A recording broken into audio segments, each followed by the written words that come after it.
João, capítulo 6, dos versículos 1 ao 33. A multiplicação de pães e peixes. Depois dessas coisas, Jesus atravessou o mar da Galileia, que é o de Tiberíades. Uma grande multidão o seguia, porque tinham visto os sinais que ele fazia na cura dos enfermos. Então Jesus subiu ao monte e sentou-se ali com os seus discípulos. Ora, a Páscoa, festa dos judeus, estava próxima. Então Jesus, erguendo os olhos e vendo que uma grande multidão se aproximava, disse a Felipe: Onde compraremos pão para lhes dar de comer?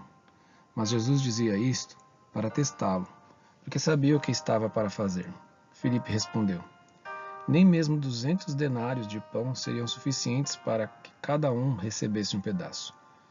Um dos discípulos, chamado André, irmão de Simão Pedro, disse a Jesus: Aqui está um menino que tem 5 pães de cevada e 2 peixinhos. Mas o que é isto para tanta gente? Jesus disse: Façam com que todos se assentem no chão. Havia muita relva naquele lugar. Assim, os homens se assentaram, e era quase 5.000. Então Jesus pegou os pães e, tendo dado graças, distribuiu-os entre eles.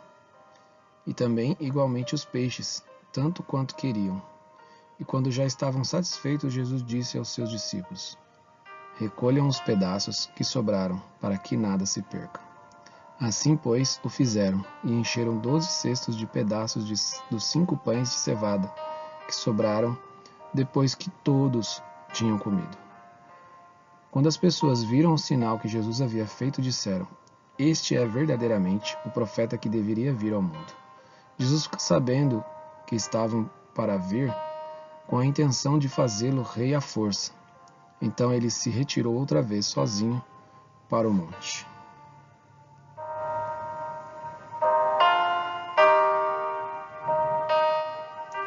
Jesus anda sobre o mar.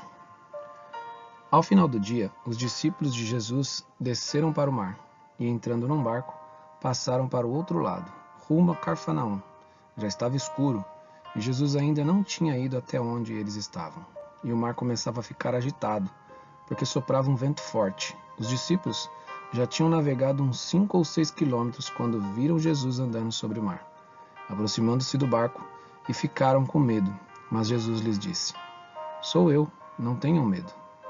Então eles o receberam com alegria, e logo o barco chegou ao seu destino.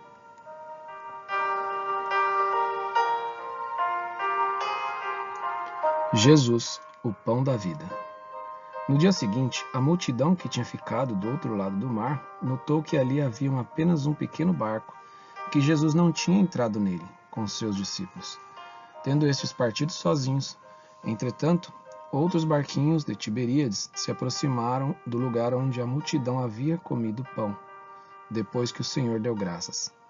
Quando aquela multidão viu que Jesus não estava ali, nem os seus discípulos, entraram nos barcos e partiram para Cafarnaum à procura de Jesus. E tendo-o encontrado no outro lado do mar, lhe perguntaram: Mestre, quando o Senhor chegou aqui? Jesus respondeu: em verdade, lhes digo que vocês estão me procurando não porque viram sinais, mas porque comeram os pães e ficaram satisfeitos. Trabalhem, não pela comida que se estraga, mas pela que permanece para a vida eterna, a qual o Filho do Homem dará a vocês, porque Deus, o Pai, o confirmou com o seu selo. Então lhe perguntaram: que faremos para realizar as obras de Deus? Jesus respondeu: a obra de Deus é esta, que vocês creiam naquele que ele enviou. Então eles disseram: que sinal o Senhor fará para que vejamos e creiamos no Senhor? O que o Senhor pode fazer? Nossos pais comeram o maná do deserto, como está escrito: deu-lhes a comer pão do céu.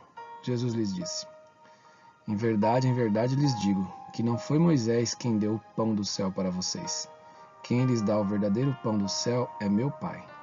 Porque o pão de Deus é o que desce do céu e dá a vida ao mundo.